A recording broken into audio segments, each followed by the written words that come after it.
All right, thanks for coming, folks. Nice crowd today. We're going to open up the floor. Nice crowd. Front row, Dave Biddle, 24/7 Sports. Hi, Ryan. I know you're not going to comment on what's going on specifically in Michigan, but just sign stealing in general, how much you have to be aware of. I know it's nothing new. We talked to you about it before the Clemson game a few years ago. Just how aware of it do you have to be? Yeah. Whether anything regarding that right now, I'm just not gonna comment on today. I'd rather just focus on Wisconsin, but I obviously appreciate it. You got to ask your questions, but that's just something I don't want to get into right now. Yeah. Second row right, Bill Land. You can ask another question if you want, because that doesn't really count. That's kind of just the one you throw out there. Dallin, is it the plan still to redshirt Dallin, or you just kind of wait and see? No. Well, I mean, we're going to keep pushing that this week and evaluate it again this week. But, we'll see how the week goes. But we're going to push it to see if we can get him in a game this week. Yeah. Second row right, Bill Landis, Rivals, the podcast. Right, on the play where Devin got hurt, was there any discussion about whether or not he actually scored on that play? It looked kind of close. I don't know if they didn't announce a replay. But they did review it. They did, yeah, and they said he was short. Yeah, we knew it was really close. Once he went down, I figured wouldn't have to use a challenge because I thought it was really close. But once that happened, they let me know that they did review the call. And I know you said I think last time on the radio that you're not going to have him for a few weeks. So does that package of plays get shelved? Do you look at, can Lincoln do any of that stuff, or a Wildcat situation like that? No, he's very athletic, and he can. He's younger, but he is athletic. So we're going to look to see if we can maybe possibly get him in that role. See how the week goes. Fourth row middles, Tony Gergen, Buckeye Huddle. Ryan, with Carnell Tate being as advanced as he is, where does he compare to guys at this time in the past? Chris Olave and Marvin and those guys. Similar. I mentioned that to somebody just the other day. When you look at where Chris was that year, Garrett, Jackson, but those guys, Marvin, Beck, they were coming on as you hit the mid-year, and then the second half of the season is where they really made an impact. And I think Carnell coming at mid-year allowed him the opportunity to be in that same position and kind of be on the same trajectory. Do you view him basically as a starter at this point? He's a contributing member of the offense, and he does. He's got a really good skill set. He's got to keep growing and building for sure, but he's somebody that we feel confident putting in the game. Stephen Means, Cleveland.com. Just kind of more on the Lincoln stuff. I know that's a guy where we're talking about Dallin in redshirting situations. That was probably the plan with Lincoln as well. How much is that changing? And also, is Tristan your clear QB2 with Devin being out? I don't. I think we'll go through the week and give those guys reps and see how that goes. Tristan has experience. I think they might be 5 or 6 years apart. Talk about different guys. But I think where those guys are. One's a more experienced guy. One is a younger guy that we think has a really bright future here. So both are different spots in their career. And we'll kind of see how this week goes. Devin's been getting the majority of the reps with the two, so those guys haven't really got a ton of reps. We do practice on Sunday, afterwards, and allow the younger guys to get reps. So that's where Lincoln's got a bunch of his reps. I think he's done a great job of staying engaged. Tristan's done a great job in his role, but now that role is going to change this week. So we'll see how the week goes, and who knows, maybe they both will have an opportunity. Can other guys maybe play that role, like maybe Xavier, other people? Does that necessarily be a quarterback in the situation when you guys go with that red zone package? No, I mean, we do have guys, and Xavier played, a little bit of that in high school, and we messed around with a couple things with Mecca, but it certainly makes it, going on the road and, with the environment, to put somebody in there like that. I mean, that's kind of a tough spot to be in. So we usually like to use the quarterbacks.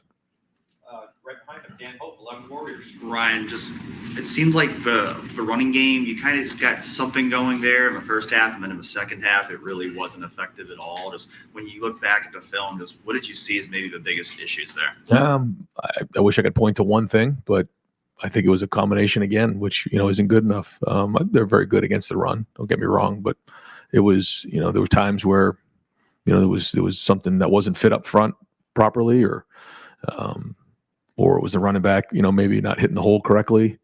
There was a couple runs in there that I wish, schematically we had back. But again, I'm just looking at the film. I don't think there was anything there that we just had an extra guy coming off the edge.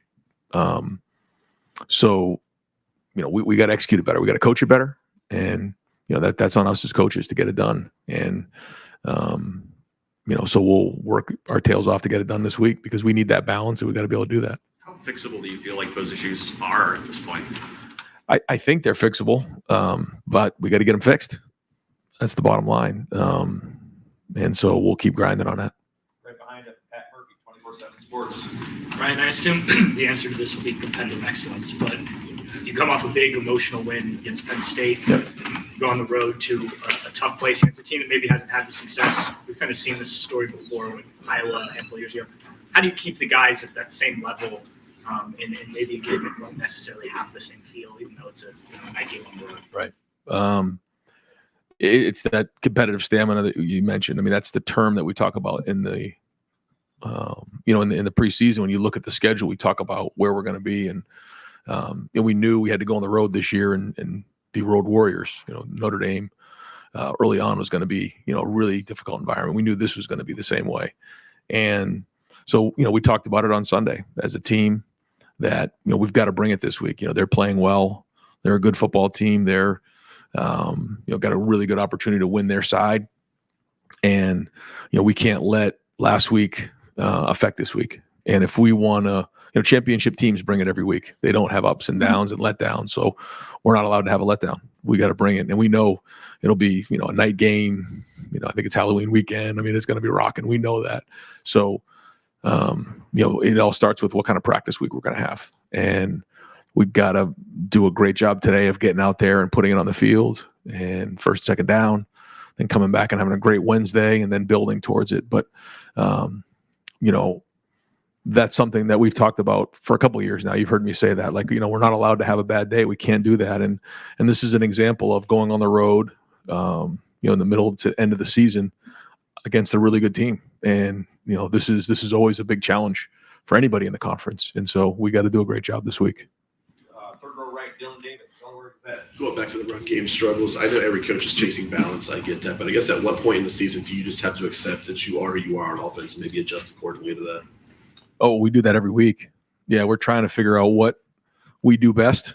We go in there and try to identify the things that we think we can do well, and then what fits for that week. Each week is a different challenge, different styles of defenses in the conference. But that's something we do on a weekly basis. Is it reasonable to expect that you'll see improvement in the run game that you haven't seen through 7 weeks of the season, that you can still get to that point? Yeah, I do. Yeah, it's a valid question. It's at what point? I think there has been signs of that. And so we're going to keep pushing, and we think, getting a couple guys back, could help as well, help us become more explosive. So we keep pushing. We believe we can do it, and I know we can. I mean, the number one goal is to win and be 1-0 on Saturday night, but you do want to see certain progress in areas that you're focusing on. Some of them we have over the season, some that we need to do a better job of. But now as we get into the home stretch, we got to be playing our best football. We said that, right? We wanted to be playing our best football at the end of the season, so we got to roll. Far right, Clay Hall, WSYX. This may be from the same family of questions, but has the college game ever considered technology in the helmet audio to, you don't need 6 people on the sideline? I believe they have. It's come up in meetings, but I don't know where that's at right now. Like the cost issue, or? Right, I'm not exactly sure. Yeah. And how do you avoid the distraction of all of that up there? And maybe you just said it. Yeah. Well, again, when you're at Ohio State, there's always going to be noise. Whether it's things that you aren't doing well, or things you are doing well. Coming off of a game like we just had was exciting. Our defense played excellent. There was flashes on offense. You win the game. It's your second top 10 victory in the first 7 weeks, you have to ignore that noise too. I still come to work every day thinking we're not very good, and, I feel like we should have won by 30 points, and you have to have that mentality, because whether good, bad, or indifferent, you can't ignore you have to ignore what's going on outside, because what matters is what's going on in this building right here and getting better and winning on Saturday. So that's part of being at Ohio State. And, we love that part of it because everything we do is relevant, but we have to make sure we're staying focused and avoiding all distractions. Far left, Joe Nugent, WCMH. Do you have an update on Trey, Denzel, and Mecca to be available this week? Yeah, we're expecting to have great weeks of practice out of those guys. Expecting to have them ready on Saturday. I know that I said that last week and didn't quite get there, but no, we're looking to have a really good week of practice and having those guys available. And facing a man who spent a lot of time in this building, what stands out about what Luke is doing in Wisconsin? I think it just started when he was at Cincinnati and what he did there and what he built. His teams are always well coached. Certainly, he left a lot behind here as a player and as a coach. Very well respected by so many, and so we know going in that they're going to be well coached. They're going to play hard. They have a bunch of guys on that staff with great experience, and so nothing but respect for Luke, his staff, the team, the program. Wisconsin's always been an excellent program, and Luke's done a great job. Third row left, Jeff Gilbert, Press Pros. Coach, Travion, when he does play, hopefully this weekend, as you said, how much difference can he make in your running game, and what do you expect? Well, we hope he makes a big impact.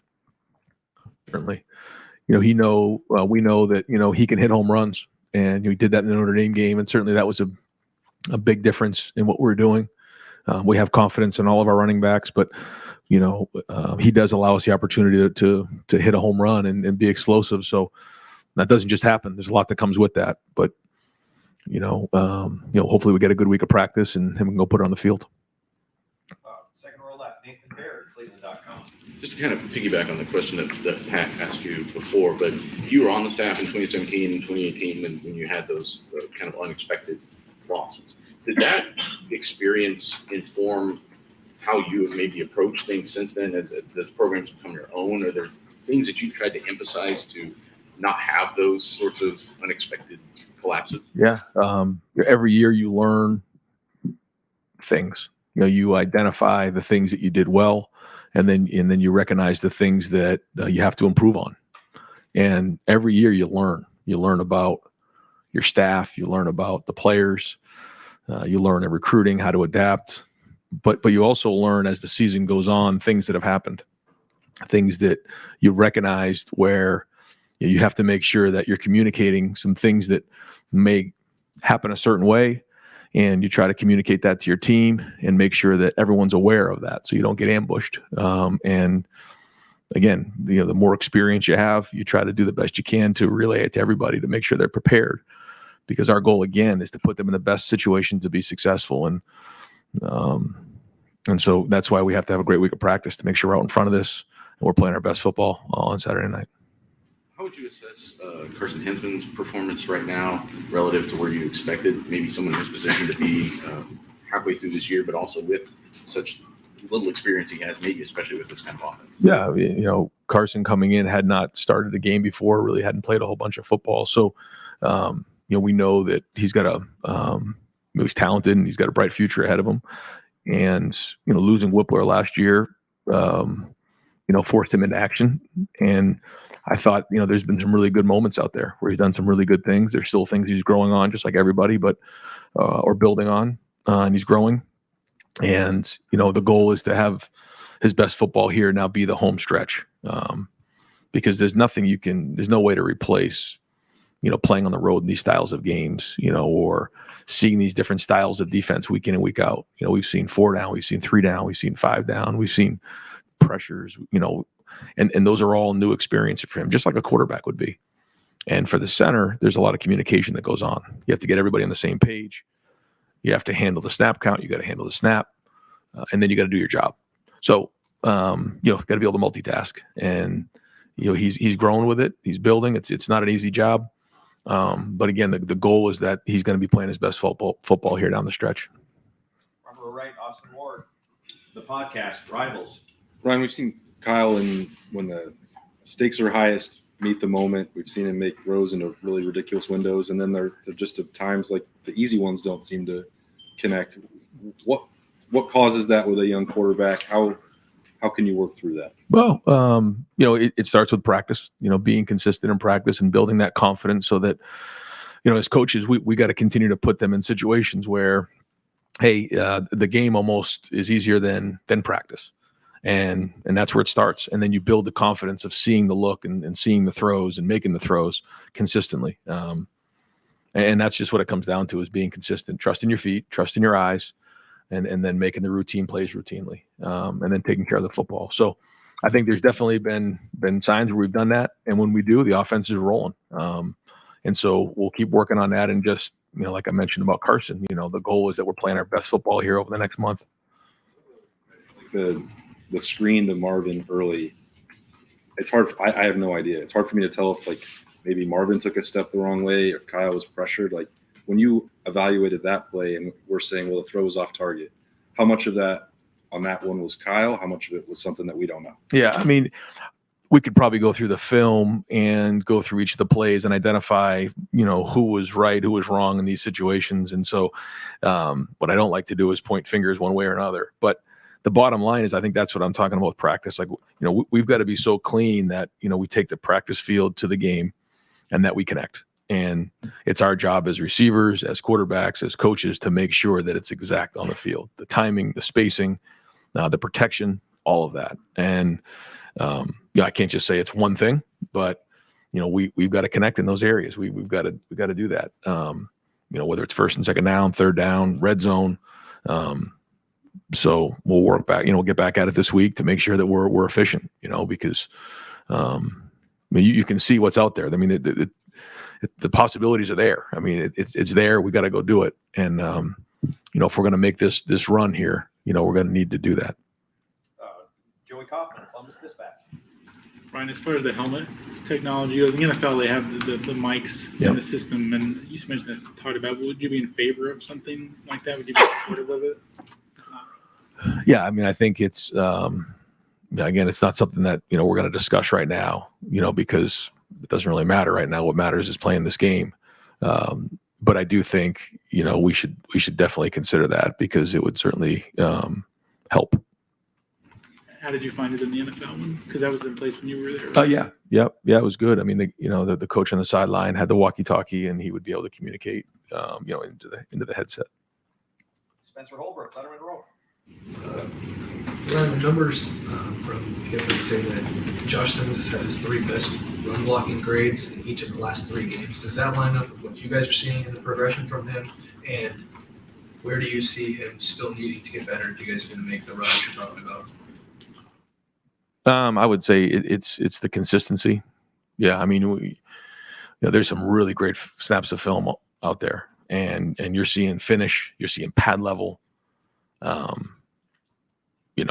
You're seeing really high end play, and it just needs to be a little bit more consistent. He knows that, and that's not just him. And that's why when someone asks, is it fixable? I think these things are. We just need to be more consistent. But the talent is definitely there. Cameron Teague Robinson, The Athletic. Ryan, this obviously the adage on iron sharpens iron when you guys go good in practice. Specifically with the relationship between the corners and the receivers. Over the course of the last year, what's it been like to watch those corners compete against them and improve to the level they're at?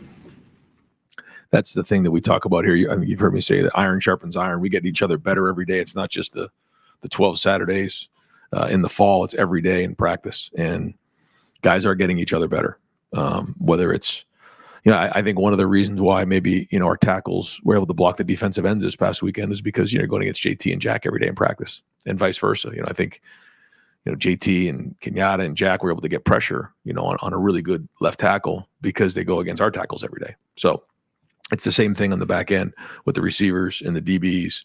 And I think it allows them to have confidence knowing that if I'm going against this guy who's, one of the better guys in the country, then when I play against some of the other teams and play in a matchup game, I can play with confidence because I know I've seen myself have success against somebody as good as they are.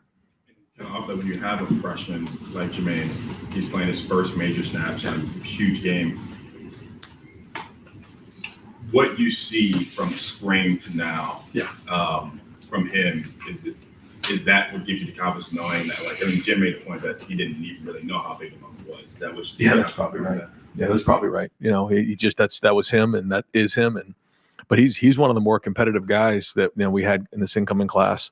He loves to compete, and the moment wasn't too big for him, and now he's got to be consistent. You know, it's one thing to do it. Now it's another thing to do it, multiple weeks in a row. So he did step up in a big way, and he has made a lot of progress from from when he came in. But that's part of being a freshman. It's part of it is the football part of it. Other part is just overall the maturation of a young man.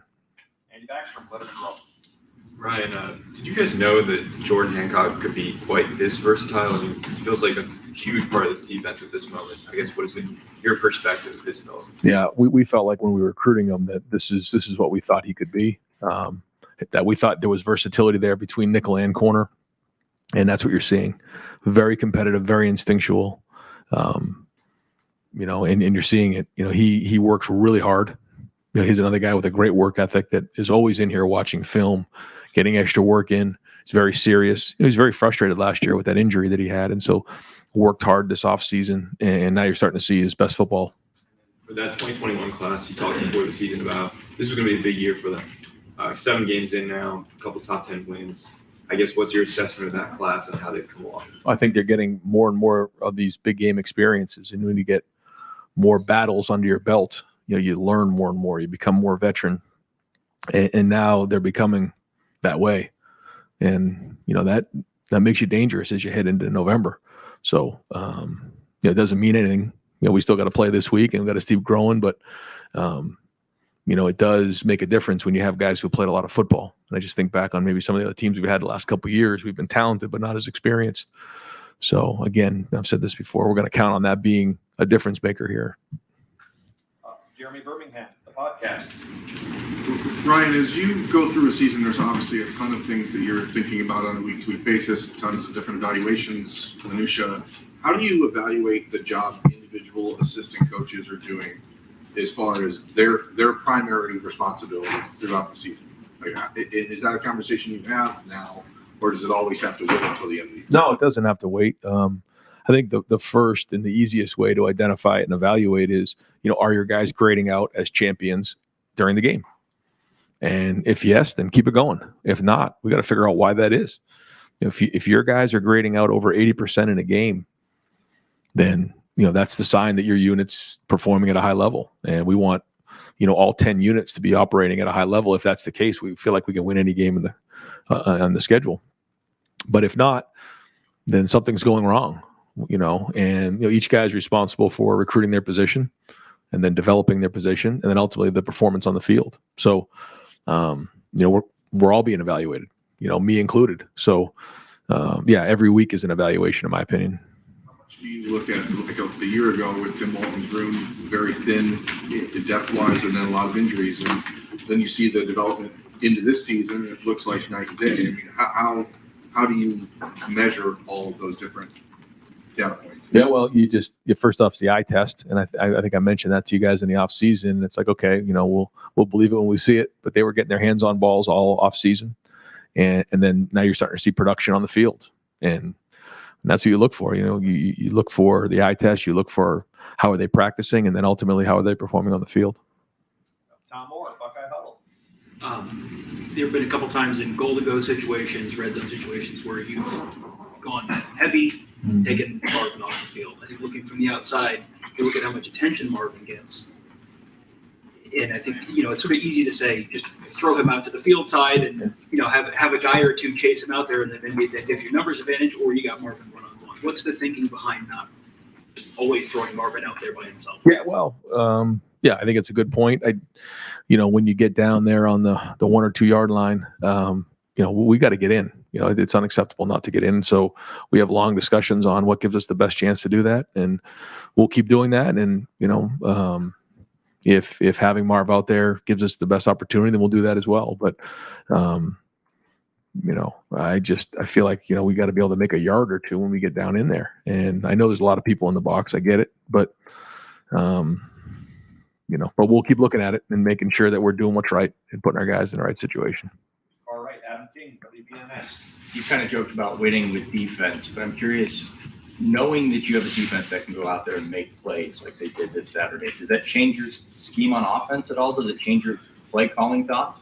I think, balls on the 2-yard line, we got to get in the end zone. It's just ridiculous that we're not getting in the end zone in that spot. But overall, I just feel like, we're still trying to score every time we touch the ball. When we get into the second half of a game, or we get into a situation where, the defense is playing really well, we also want to make sure that we're 1-0 at the end of the night. And that's my job, to make sure we're winning, but that doesn't mean we're not trying to score, 50 points every time we go on the field. We're going to look to do that. And, but as the game goes on, there's certain things where you have to make sure you're not putting your team at risk, and being, foolish. Doug Maurice, Kings of Columbus. Marv's percentage of snaps in the slot has gone up the last 3 games. Now that also coincides with Emeka, his injury. But we sort of talked a lot in the preseason about moving Marv around. And can you take us through the process a little bit of when you have a player that good that a defense is going to key on, and yet you find a way to target him 16 times in a game that important, and he has that kind of impact? Like, how did you guys plan that and then execute it? Well, it's it takes a lot of work. Takes a lot of work by Marv to make sure that we're trying to maximize him as a player and give him the opportunities to win in man-to-man. And I think if you just kind of leave him in one spot all the time, it makes things a lot easier for the defense to key in on him and do everything they can to take him away. So we have to constantly be creative and find ways to do that. And that's our challenge week in and week out. The more efficient we can be in other areas, the less pressure, it puts on Marv. So, I know that we have to do a better job of taking pressure off of him, but at the same time, we're going to try to find as many ways as we can get him the ball. And when you decide to go to something like the quarterback run package, like you guys have done with Devin, certainly there's skill sets involved with the people, but also not that you don't want anyone to get hurt. Right. But when you see the number 2 quarterback get hurt on a play like that, is that part of why maybe you don't want the starting quarterback doing that? Yes. Yeah. That's a part of it. When you're involved in those styles of runs, you put yourself at risk. I thought Devin ran hard again. He poured it up in there and just came up short. But you have to, that's kind of the risk and reward. And we lost him in that game and probably will for at least a week or two. And so, that's what you try to weigh out, what gives you the best chance and what's the risk versus the reward. Bill Rabinowitz, Columbus Dispatch. You said on Saturday when you were asked about Kyle that, you'd have to look at the tape and there seemed to be some throws that he missed. He made some good throws, but also some ones he missed. Yeah. When you watched it again, what was your take on it? And are you content? That's a loaded word, but with where he is 7 games into his first year as a starter? Yeah, there was, like we kind of felt like coming off the field, there was really good plays, and then certainly plays where you like to execute better. I don't think that's unique to Kyle. I think there's a lot of guys who felt that way, and he's in a much different place than he was early in the season. He's got 2 top 10 wins under his belt, and so that there's got to be a lot of confidence there. But there's still room for growth, which is exciting. When we watch the film, there's things that we did well, and other things that we can do better. So he was critical of himself. We're critical of ourselves as coaches, making sure we're putting him in the right spot. And so, if we started out here, we want to get to here. Where are we at in that progression? I don't exactly know, but I know that he's still got a lot of great football ahead of him. On Saturday, you had the punt that hit Lorenzo. Obviously, it took a funny bounce. Yep. But there have been special teams blunders almost every week. How concerned are you about that, and what's your solution for that? Yeah, when you look at the play a couple weeks ago when the snap cut, blundered, and then this one right here. The bottom line is that those things can't happen. That's just it.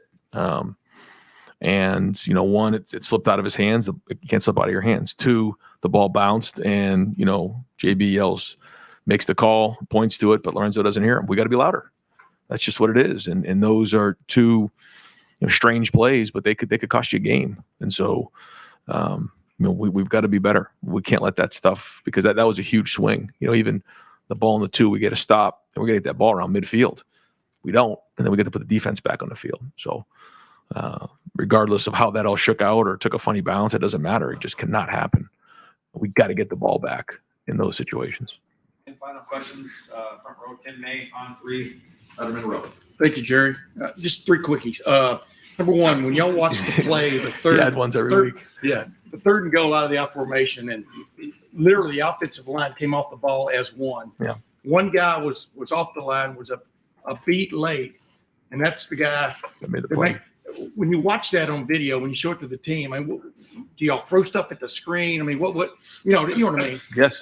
What is the reaction, and how do you get that point across? Because that's a veteran guy. Yeah. Well, yeah, there's no question. You're exactly right. You hit it right on the head.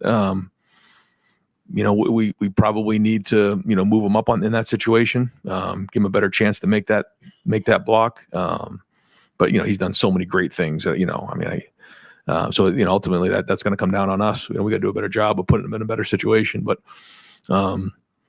yeah, that makes literally, make us, we can't eat solid food. It's just sick. The fact that we didn't get in right there. But I just feel like we got to put him in a better situation. The mesh lives, but as Marvin makes that catch and cuts across and goes to the side, Carnell Tate, freshman. Yeah. Great awareness. Threw really 2 blocks on that play. Yeah. And of course, the game is coming right at him, flopping on that onside kick, and he makes the catch and stuff. How does that elevate him in your mind? And what does it just show you about him and his gamesmanship? Yeah, gamesmanship and awareness in that spot. And I think there probably was a situation where maybe he could have pushed him in the back, but he didn't. And then he slid off to the next. It's just really good awareness. Great signs for a young player. And then, they see Marv on one side and they see Carnell on the other side. They say, we're going to kick to the freshman. And he makes a play smooth and goes down and game's over. Don't take those things for granted. That's somebody who the moment's not too big for him. He was ready for that. And again, really encouraging for his future. And one other thing, Josh Proctor, is he playing like y'all envisioned 3-4 years ago and stuff? When you watch video of him the next day, what's just showing up about him? I think we've always seen his potential and what he can be. And you're starting to see it more consistently now. And he knows that, he and Lather are a big part of how we're going to play here down the stretch. And both of them have the ability, and you're starting to see way more consistency in that area. They're working hard. They're building confidence. I think you can just physically see that. And so that's got to continue this week. Thanks, guys.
You have a gram. You can be super students. I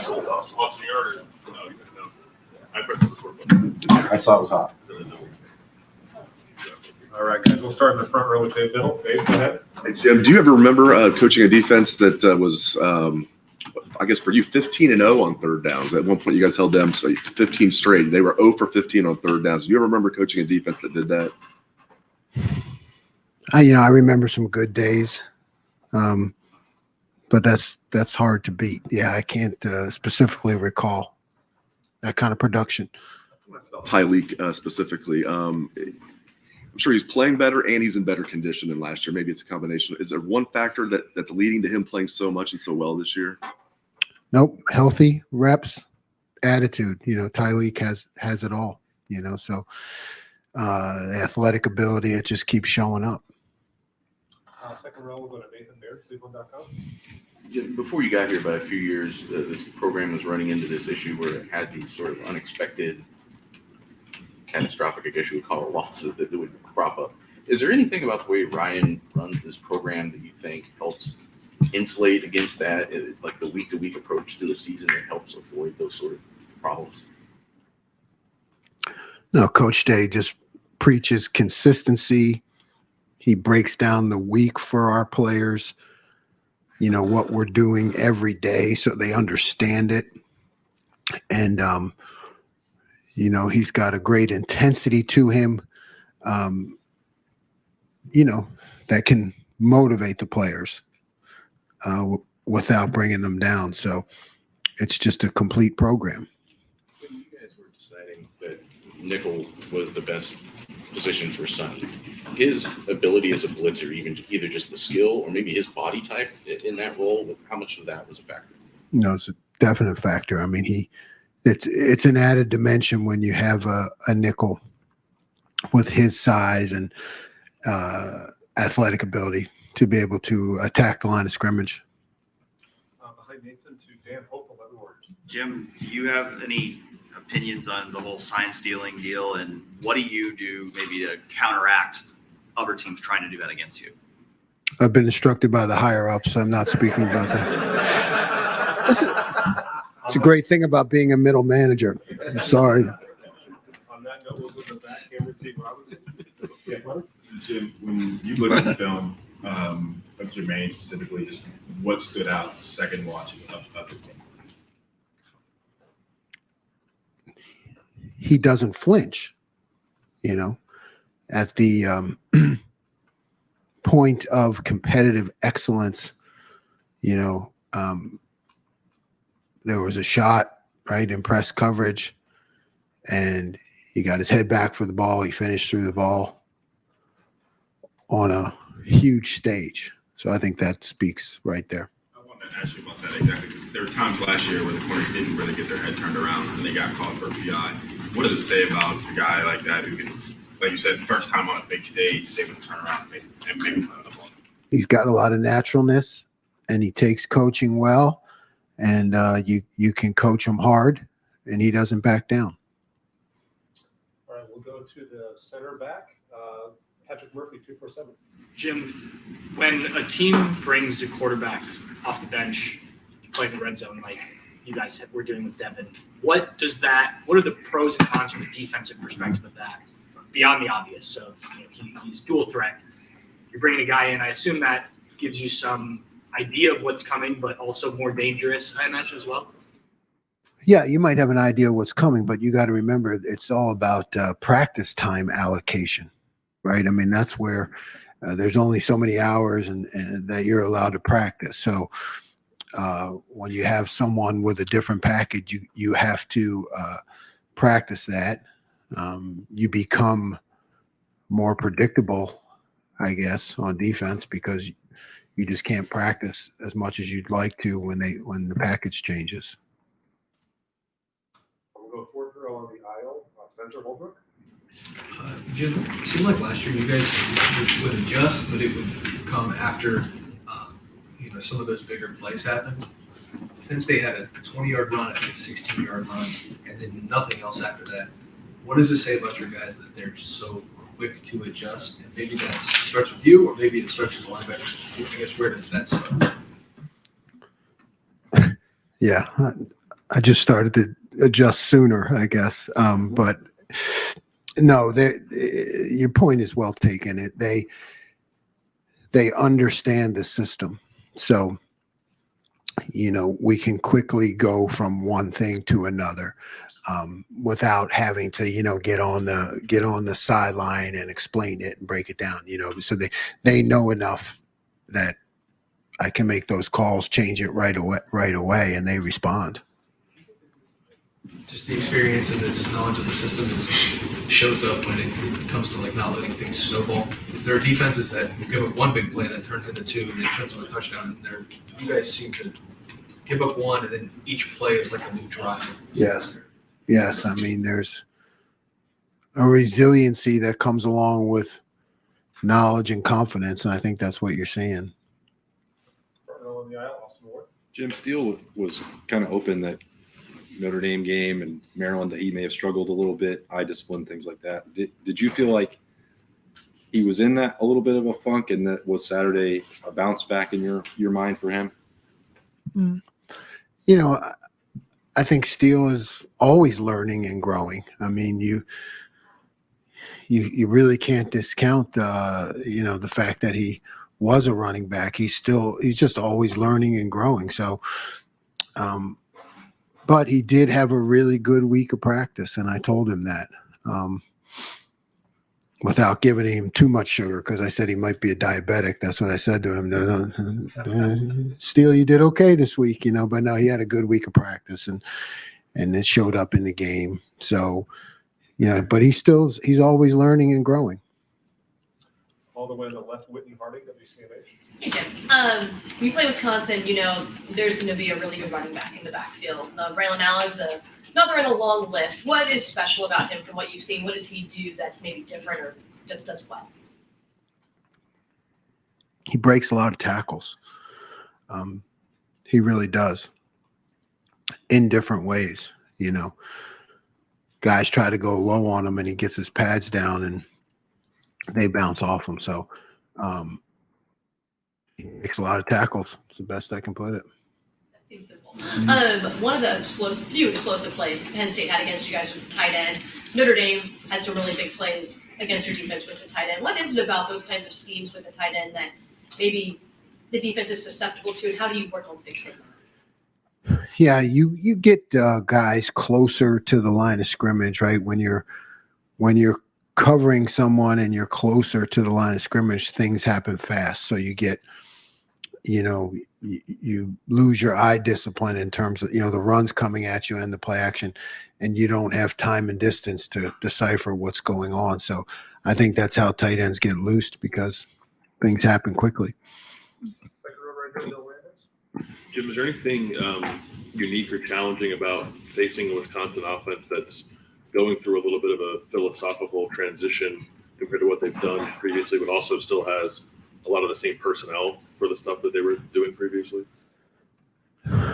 Yeah, they're spread the field more and challenge you with the RPO game. So, I think it makes them multidimensional because they still have the runs, but then they have the built-in passes off of them. So it makes you play more honest. Go over here to Tim May. Yeah, thank you very much. Obviously, they had to go to a different quarterback last week. Mordecai got hurt, and this Locke kid, what just stands out about him? What's different about him compared to the previous guy? And how does that – you throw a lot of the video you had before out?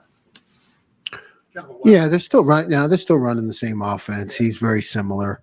It's maybe he doesn't have as much experience, but really similar guys, same offense. Yeah, but he kind of hit his stride in the second half against Illinois. So that was kind of an impressive comeback, wasn't it? I mean, yeah, you could tell when he got some reps underneath him and into the flow of the game, he did a really good job. Yeah.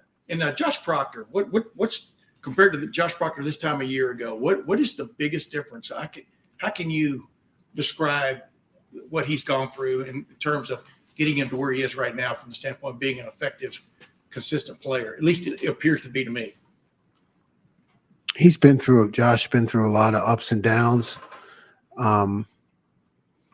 just in life in general. And I think that's why I've always coached college and want to continue to coach college, because he's just one of those guys. Sometimes it takes him 2, some 3, some 4, some 5, some 6, but eventually you get to see the light bulb come on and like everything starts to go right. You saw him in high school. I mean, you. Oh yeah, I saw him. Yeah. I was at his practice. Is Yeah, this the kind of player everybody projected for him to be at this point? this is it. He's starting to hit on all cylinders. Yep. Fourth row middle, Tony Bertman. I was just going to ask that, Jim. Thank you. When did you see it for him? When did that light go on this year? It isn't on. It sure looks like this. He's on that path. He's on that path. Our job as coaches is to keep pushing him along. That's what we have to do.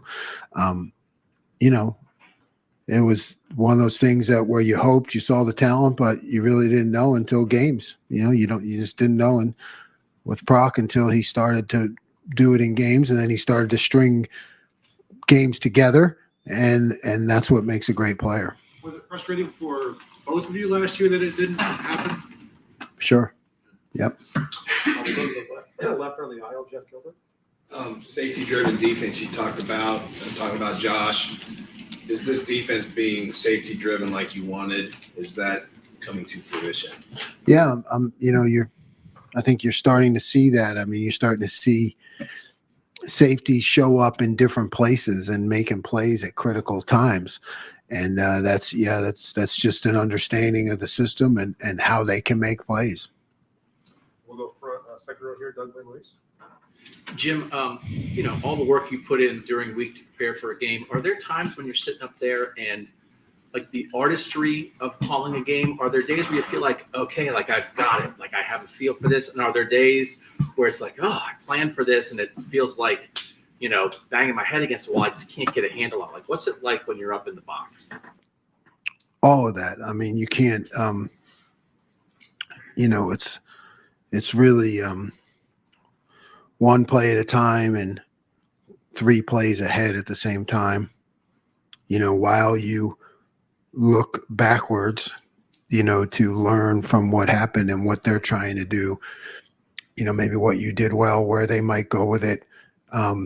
There's really no time to, kind of say, oh, that was good. I mean, maybe for an instant, but you have to move on. It's just a highly focused job, one where if you're doing it right, when it's done, you have tremendous headaches and you don't really know what happened. You know what I mean? You just try to get into a zone and stay there no matter what happens, because that's what we want our players to do. We want them to stay there, keep competing, keep playing no matter what happens. And that's what we have to do as coaches. And Denzel Burke has played probably as well as any corner in the country this year. Just to have a defensive performance like you guys did without an excellent player like that, like what does that tell you about this secondary of this defense? That just tells me they're buying in. They're seeing what Denzel's doing and the other guys, and they're all just kind of getting in line and ready to play. And coaching's been great. The attitudes have been great. The competition, right? Remember, I said it all starts with the competition in practice and going against great receivers every day, and they're stepping up, and now they're all just hungry to play. They want their shot. Right next to him, Stephen Meads. Start with George Hancock. It's one thing to be able to do both of those things, but I would assume it's very difficult to be able to do both of those things in the same game, depending on what's going on in the game. What about his skill set lets you know that he could do that and make that switch from outside the nickel, basically from a down to down? Yeah, he's got really good football intelligence, and I think he had his best game, and you saw him show up in different places at different times. He's got a very steady attitude, to be able to handle all the things that are thrown at him. His competitive excellence is climbing all the time, meaning, performing at the moment. He's just developing confidence. He's got size, he's got speed, athletic ability, and he's willing to be aggressive. He's a willing tackler, and that makes a difference. The way you blitzed them, like it worked a lot on Saturday, and there were times last year when you would blitz it felt like the corners couldn't hold up in coverage, and that's where the things would break down at. What about your corners are you liking this year that maybe in a game like on Saturday, you sent maybe a couple more blitzes than you sent all season? Do you feel more confident that those guys are going to hold up on a week-to-week basis? Yes, they're playing better. They're competing for the ball. They're in position, and they're making plays. Fourth row middle, Andy Anderson, London Warriors. Yeah, so it felt like you did a little more with blitzing against Penn State. There was, I think, an all-out blitz where Proctor got a key third down stop. Just, I guess when you have players now that understand the system so well, as the year has gone on, do you feel like you've introduced more of those maybe aggressive blitz concepts because you feel confident in the back end to prevent big plays still? Yeah. I mean, and they're always there. It's just a matter of timing and when to do it, and not put our guys in bad position. But you're right. The more they understand it, and the more we're able to defend on the back end, the more we do it. We will go in the front row here. Bill Rabinowitz, Columbus Dispatch. You mentioned sugar before. A lot of sugar's being kind of tossed your way. You personally and the defense, I know you well enough. Does that in certain ways kind of scare you? I mean, are you feeling like things are really rolling and what can go wrong? Or are you thinking this is exactly where we want to be? How do you know about my childhood? What do you mean? Yeah,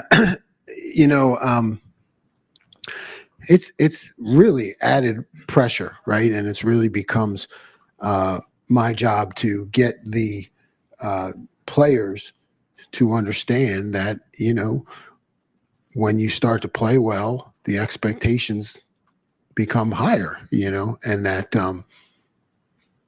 we can't go backwards. And the only way to do that is keep practicing at a high level. So it's really, I don't feel one way or another about it, but I know that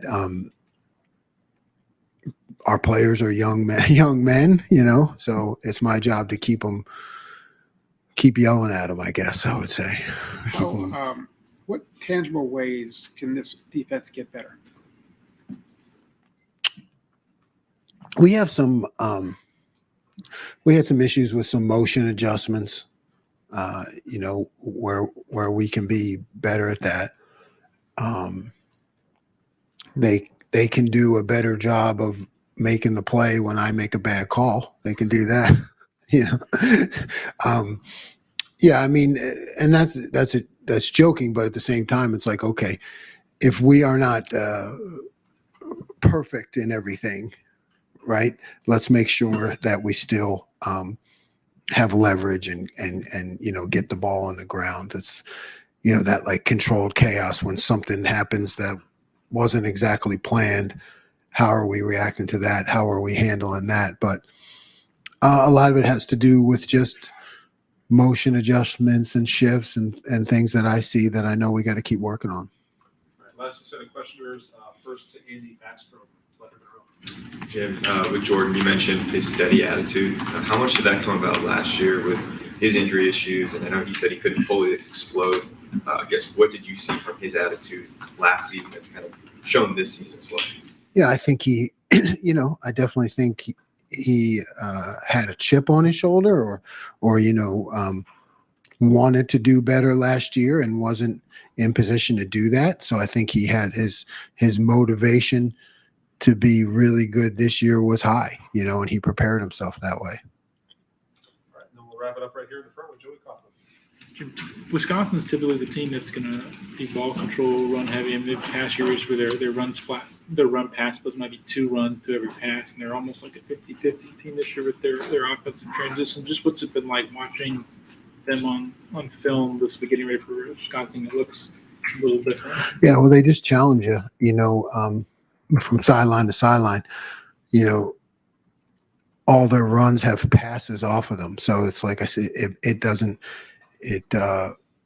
makes them really 2-dimensional, whereas maybe in the past they're just 1-dimensional. Now you get the run, but you could also get the pass somewhere else on the field because they're both happening at the same time. Put sugar in your coffee. No, no way. Coach, thank you. All right. Thanks.